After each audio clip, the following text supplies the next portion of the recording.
Dipersembahkan oleh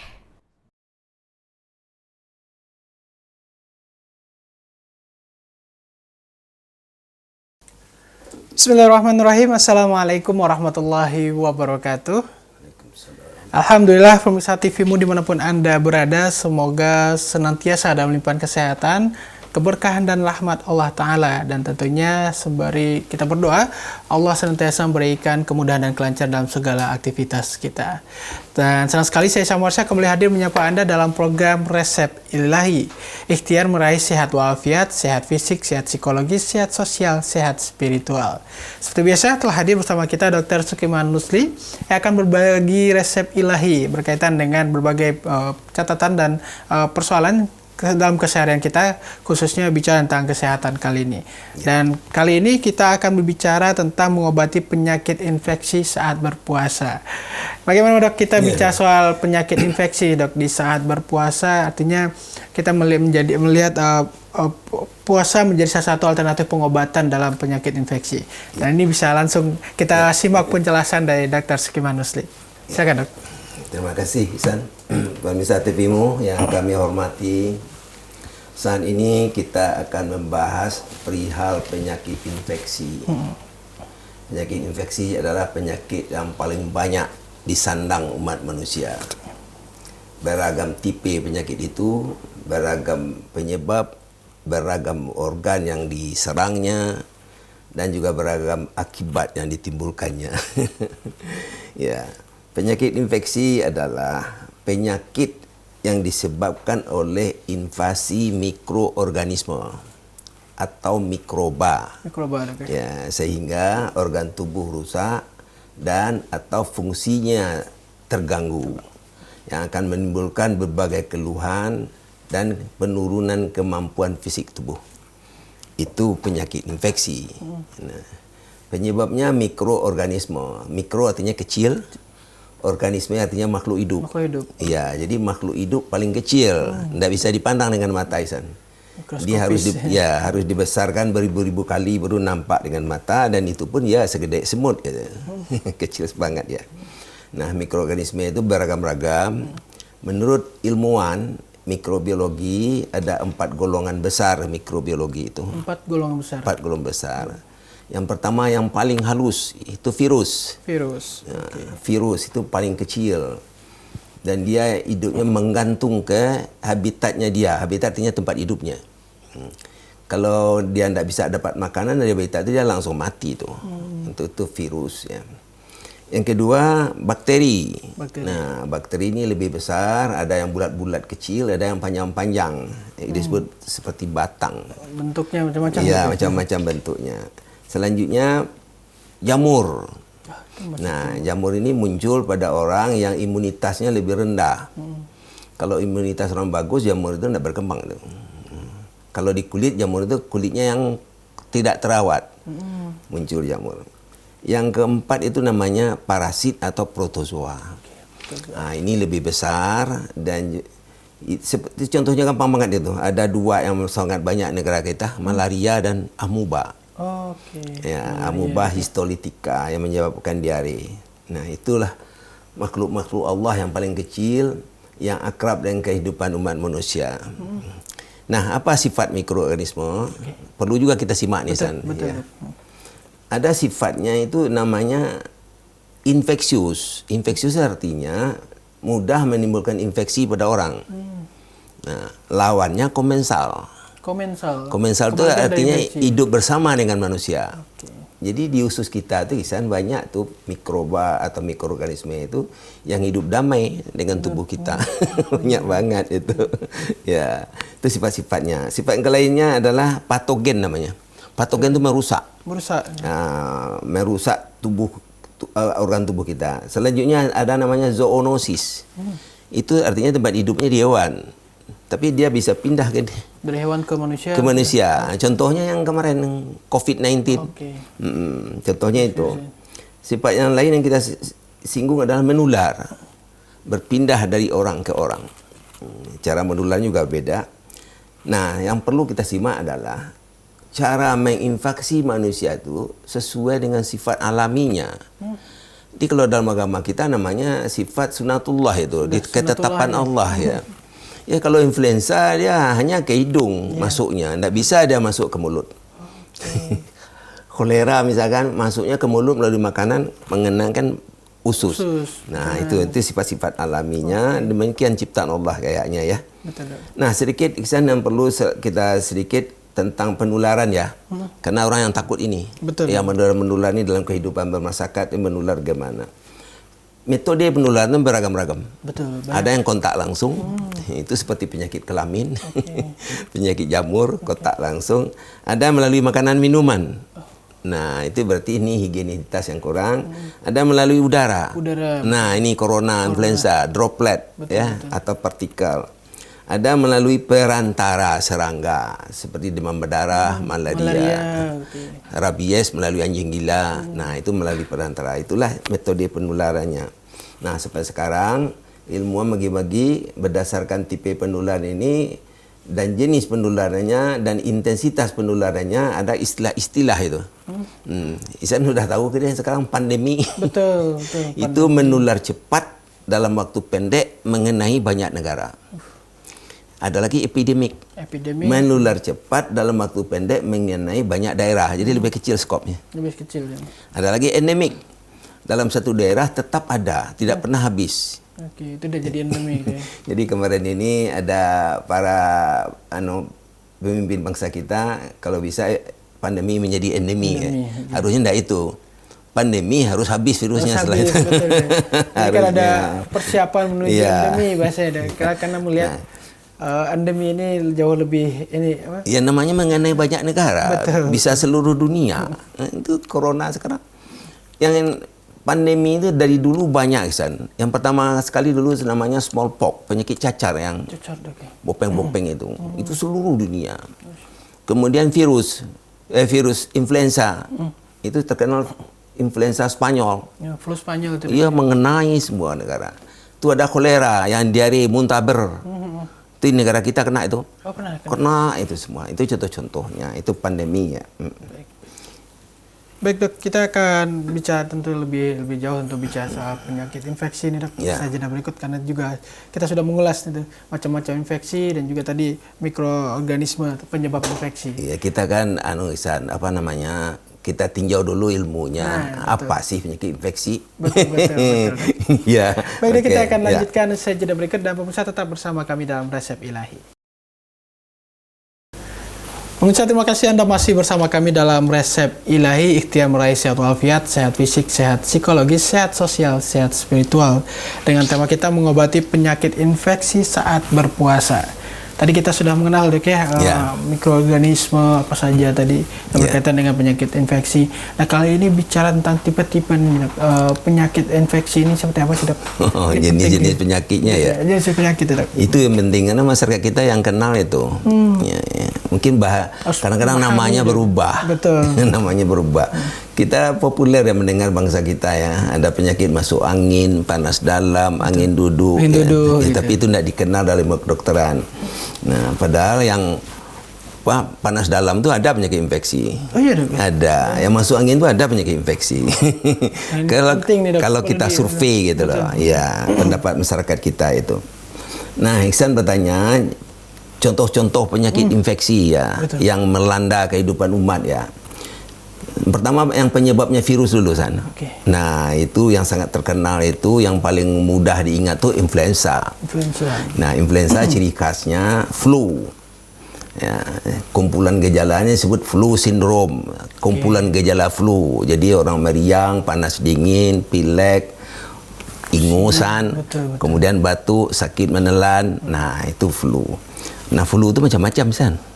Ada flu zoonosis, flu dari hewan. Terkenal flu babi, flu burung. Itu ada flu biasa, flu musiman. Nah, itu dianggap oleh bangsa kita itu penyakit enteng aja itu. Malah justru menambah makan banyak katanya kalau dapat flu. Itu virus. Ada yang berbahaya, seperti yang kemarin SARS. Ya, Severe Acute Respiratory Syndrome Coronavirus. Nah, itu ada yang diberi nama COVID-19 yang kemarin. Nah, itu pada anak-anak banyak tuh morbili, ya, yang menyerang saluran napas, demam berdarah, dengue. Iya, Nah, ya, dengue ini ditularkan oleh nyamuk. Nyamuk Aedes aegypti. Gejalanya adalah mengganggu pembekuan darah. Jadi orang perdarahan itu berbahaya. Oke, pendarahan itu sudah. Ada yang serius ya, hepatitis. Hepatitis itu menyerang hepar atau hati. Penyakit liver deh, ya, penyakit liver. Dikenal Itu ada macam-macam. Ada hepatitis A, hepatitis B, hepatitis C. B dan C ini ganas, mudah menimbulkan keganasan di hati atau pengkerutan hati. Nah, ini sekarang yang melanda umat juga gini, HIV. Ya, Human Immunodeficiency Virus. Ini penyakit khas, ini tahun 82 baru kenalnya nih. Oh iya dok, ini ya. 82 dok ya? Iya, didapatkan pada orang yang homoseksual di Amerika dan di Perancis. Nah itu, kiranya virus ini menyerang sel tubuh, sel pertahanan. Di barat satu negara, penyakit itu yang diserangnya tentara itu loh. Oh, betul-betul. Akhirnya apa? Imunitas orang itu anjlok. Hilang kekebalan tubuhnya. Akhirnya bermunculan penyakit lain. Oke. Karena imunitas. Iya, imunitasnya penyakit lain itu yang serius-serius itu biasanya yang membahayakan orang itu. Nah, karena virus HIV itu hidup aman aja dalam sel tubuh manusia. Betul. Ya, makanya dikenal ODA. Orang dengan HIV itu kepanjangannya. Jadi di kata-kata orang dengan itu karena virus itu tidak pernah hilang dalam tubuh manusia. Sampai sekarang obat definitif itu belum ada. Belum ada dok ya? Belum ada. Nah, kalau bakteri, saya sering dengar kali ya, yang kita sering sebut ya. Kalau di paru itu yang banyak sekarang di masyarakat kita lihat itu tuberkulosis. Oh ya, TB dok ya? Ya, TB kata orang. Ya, kependekannya. Dulu kependekannya TBC. Betul. Tuberkulosis itu merusak jaringan paru. Juga bisa di luar paru. Nah, kemudian yang menyerang usus itu banyak banget itu. Disentri, basiler, kolera, ada bakteri-bakteri lain itu menimbulkan penyakit demikian. Di saluran napas itu banyak banget tuh. Ya, bakteri juga. Pada anak-anak ada difteri, ada pertusis, menyerang anak-anak. Nah, kalau parasit atau protozoa yang terkena hanya dua, itu malaria. Nah, ini menurut survei seluruh Jawa ini tidak ada malaria. Enggak ada dok ya? Tidak ada. Tapi Kalimantan, Papua masih sarangnya itu. Faktornya apa tuh dok? Ini endemik di situ. Nah, itu yang endemik. Jadi sepanjang zaman dia akan ada. Karena protozoa itu hidup dalam nyamuk, kepala nyamuk itu. Nah, dia pindahin ke orang. Nah, itu akhirnya orang sakit, kan demikian. Betul. Kalau jamur tuh penyakit biasa, ya, yang banyak di kulit tuh gatal-gatal atau di kemaluan perempuan itu juga banyak jamur. Nah, itulah contoh-contoh penyakit Ihsan. Ya. Nah, berkaitan dengan faktor-faktor ini dok untuk penyakit infeksi. Iya, ini perlu juga kita simak ini ya. Betul. Kita jangan abai dan jangan lalai sebenarnya. Ya, mikroorganisme itu akrab dalam kehidupan kita. Seperti kita sebutkan tadi ya, ada komensal, ada infeksius. Infeksius ini yang musuh berbuyutan dengan umat manusia. Nah, jadi salah satu yang sangat penting itu higienitas sebenarnya. Dalam agama kita itu taharah, ya, bersuci, berbersihkan diri. Nah, itu sangat penting itu. Itu lalai ya mudah kena. Higienitas makanan. Nah, melalui makanan itu banyak banget itu. Higienitas saluran napas. Iya. Jangan rusak itu hidung. Jadi di virus-virus yang masuk melalui hidung itu seperti influenza, corona, itu dia senang banget itu kalau imunitas di hidung itu udah menurun. Maka gampang dok ya. Iya. Kekebalan alami yang di hidung itu disebut innate immunity. Kekebalan alami. Nah, itu ciptaan Allah. Kalau dalam agama kita boleh disebut tuh ciptaan Allah itu sunatullah, kan demikian. Nah, itu dirusak. Bulu hidungnya kemampuannya berkurang, silia namanya rontok, mukosa berubah, cairan musin di situ berkurang, enzim berkurang, akhirnya virus gampang masuk. Nah, itu contohnya. Jadi merawat hidung itu sangat penting itu. Betul, karena melalui saluran pernapasan faktor masuknya tadi dari virus itu lebih mudah. Ya, karena ada kebiasaan yang jelek untuk itu. Betul. Ya, dimasukin asap ke hidung. Yang kedua dimasukkan uap ke hidung. Ya, udah rusak lah hidungnya. Betul.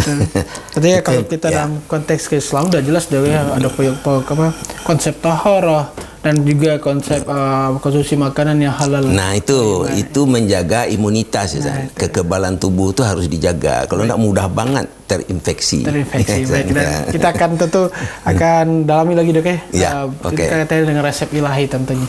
Dan pemirsa tetap bersama kami dalam resep ilahi. Pemirsa, terima kasih Anda masih bersama kami dalam Resep Ilahi bersama Dr. Sukuman Rusli, dan tentunya bicara tentang tema kita mengobati penyakit infeksi saat berpuasa. Dok, tadi kita sudah mengulas banyak hal tentunya tentang penyakit infeksi, faktor-faktornya, jenis-jenisnya, dan penyebabnya. Tentu kali ini kita akan bicara tentang resep ilahinya dok ya. Catatan-catatan untuk pemirsa bagaimana mengobati infeksi saat berpuasa. Silakan dok. Iya. Pemirsa TVmu yang kami hormati, kalau kita dapat penyakit infeksi itu suatu musibah yang serius Ihsan. Ya. Apalagi infeksinya yang infeksius, patogenitasnya yang tinggi, menular cepat, merusak jaringan dan organ. Nah, ini suatu musibah. Seperti COVID-19 yang ditakutkan umat kemarin. Tapi masih banyak penyakit infeksi itu yang sederajat dengan COVID-19 itu sama bahayanya. Flu burung, flu babi dulu itu juga sama. SARS yang pertama tahun 2002-2003 itu juga sama keganasannya. Nah, untuk itu kita umat muslim, kita harus kembali ke jalan kebenaran sebenarnya. Sikapilah penyakit itu dengan benar sesuai tuntunan. Tuntunan untuk pemikiran kita dan juga tuntunan untuk ilmu kedokteran itu sendiri. Harus terikat kita ya secara ilmiah, aplikasi dari ilmu kedokteran untuk mengobati penyakit infeksi. Di dalam agama kita jelas banget ya. Wa balawnahum bil hasanati wasayyiat la'allahum yarji'un. Kami uji mereka dengan yang baik dan yang buruk agar mereka kembali pada kebenaran. Nah, yang kedua dalam ilmu kedokteran, semua penyakit, apalagi penyakit infeksi, kejangkitan itu namanya morbiditas. Morbiditas itu tergantung dengan kesalahan orang itu sendiri. Kan seperti kita bicarakan tadi. Nah, cocok banget itu dalam agama kita, dalam Al-Quran juga disebut ma asabaka min hasanatin faminallah wa ma asabaka min sayyi'atin famin nafsik. Setiap yang baik berasal dari sisi Allah, setiap yang buruk, musibah yang buruk akibat kesalahan kamu sendiri. Nah, itu pertama kita sikapi demikian. Jadi kita kembali ke jalan kebenaran sesuai dengan ilmu kedokteran. Nah, apa yang penting kita tinjau kalau kita berpuasa ilmu kedokteran? Yang pertama nilai gejalanya, berat ringan gejala. Itu gejala simptomatik namanya. Di gejala simptomatik itu subjektif, tidak objektif. Sesuai dengan keluhan manusia. Contohnya panas tinggi, mual muntah, sakit perut, menceret, sesak napas, batuk berkepanjangan. Ya, itu adalah gejala-gejala. Nah, gejala ini dinilai. Kita yang menilai yang berpuasa, sanggup tidak kita berpuasa dengan gejala itu? Apakah gejala itu harus diobatin? Artinya gejala simptomatik itu diredam. Apakah perlu? Kalau perlu, pasti mengganggu puasa. Karena banyak obat itu yang dikonsumsi per oral kan, diminum. Nah, itu yang pertama, Ihsan. Yang kedua adalah, ini penting, mengetahui penyakitnya. Penyakitnya berbahaya atau tidak? Ini COVID-19 atau tidak? Ini flu musiman aja atau apa? Nah, ini perlu konsultasi ke ahlinya, Ihsan. Tidak boleh tidak. Nah, karena dalam agama kita juga demikian. Kalau kita tidak tahu harus konsultasi ke ahli. Yang selanjutnya, Ihsan, adalah lokasi penyakit infeksi. Nih, ada namanya lokasi penyakit infeksi itu di rongga al-jauf. Rongga al-jauf itu dok? Ya, saluran cerna. Dari tenggorok bagian belakang sampai ke anus. Kalau itu terinfeksi, itu orang kesulitan banget puasa. Karena di situ selalu ada gejala muntah. Mual, muntah. Kalau muntah disengaja batal puasanya. Yang kedua, gejala ke bawah. Diare yang profus. Muntaber kata orang kita. Muntaber ya. Itu juga kekurangan cairan, dehidrasi. Nah, kalau dehidrasi kan perlu obat.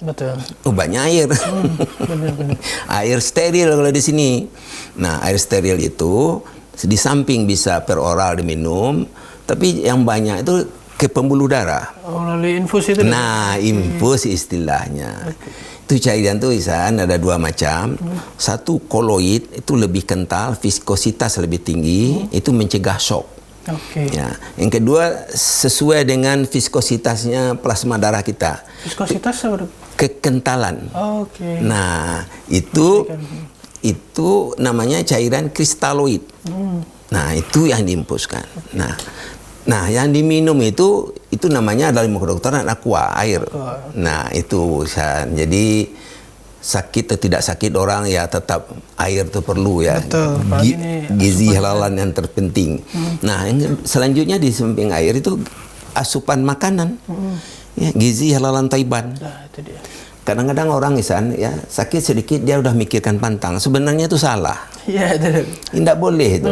Ditanya itu pantangannya. Ya, kalau kita dapat sakit infeksi, yang perlu kita pikirkan dulu asupan itu harus cukup. Itu dulu. Itu dulu. Nah, setelah itu masuk cukup, baru kita pikirkan pantang. Oke. Nah, untuk menentukan pantang tetap konsultasi ke ahlinya. Iya, betul. Karena memang realitasnya seperti itu, Dok ya. Kita kalau udah sakit itu pantangannya dulu yang kita ini. Ada orang penyakitnya serius, misalkan tuberkulosis di paru, parunya udah rusak, di ronsen bolong-bolong. Ada yang memikirkan pantang. Pantang makanan ini, tapi kalau pantang rokok bagus. Oh, betul. Ini pantang makanan. Itu obatnya justru Dok ya, pantang rokok. Gizi itu penting banget, itu untuk obat untuk orang. Itu ya Pak Ihsan ya. Baik, Dok. Kita menyikapi, nah berpuasa, laksanakanlah puasa sebaik mungkin. Jadi kalau gejala ringan, penyakit juga tidak berbahaya, kita sanggup berpuasa, laksanakan puasa dan konsumsi obat-obat malam seperti pernah kita uraikan. Pengaturan waktunya, Dok ya. Ya. Baik. Terus terakhir Dok, yang berkaitan dengan asupan gizinya itu seperti apa, Dok? Kita sempat ulas juga. Yang tinggi gizi, tinggi nilai-nilai gizi. Oke. Ya. Satu, tinggi protein. Harus ini. Betul. Nah, protein itu yang diminta tubuh itu namanya asam amino. Ada asam amino esensial, mutlak ada. Nah, itu harus. Yang kedua dari lemak. Lemak ini sebagai bantalan ini untuk penyangga penyakit. Betul. Ya. Itu karbohidrat. Ini sumber energi, sumber tenaga. Kalau berkurang orang tidak sanggup bergerak. Lemas. Itu vitamin. Vitamin, banyak vitamin itu. Nah, mineral. Nah, di situ semua yang tadi itu ada air. Nah, cukup itulah. Itu yang dikonsumsi tiap hari. Bagi kita harus halal dan harus toyib. Nah, terakhir Dok, seperti biasa untuk pemirsa nih Dok, poin-poinnya dalam ikhtiar berpuasa mengobati penyakit infeksi. Silakan, Dok. Ihsan, terima kasih banyak pemirsa TV-mu yang kami hormati. Kita telah bicarakan penyakit infeksi. Ya, sepanjang hayat kita akan digerogotin oleh penyakit infeksi. Ada yang bahaya, ada yang tidak. Ya. Tapi kalau imunitas kita baik, insya Allah kita aman. Kita harus tetap berada di jalan kebenaran. Ya, menjaga asupan diet yang bagus. Jangan sampai dehidrasi, karena penyakit infeksi banyak banget dehidrasi itu. Kemudian jangan sampai kecanduan yang merusak imunitas tubuh kita. Itu aja. Betul. Kalau kita dan tumpulah hidup ini hati-hati dengan penuh perhitungan. Jangan ceroboh. Banyak infeksi itu akibat kecerobohan kita. Itu pesan kita ya San ya. Baik. Ya. Terima kasih Dok, dan kita insya Allah menjadi motivasi dan edukasi buat kita tentu sudah sebagai ikhtiar kita meraih sehat walafiat Dok ya. Sehat fisik, sehat psikologis, sehat sosial dan sehat spiritual insya Allah.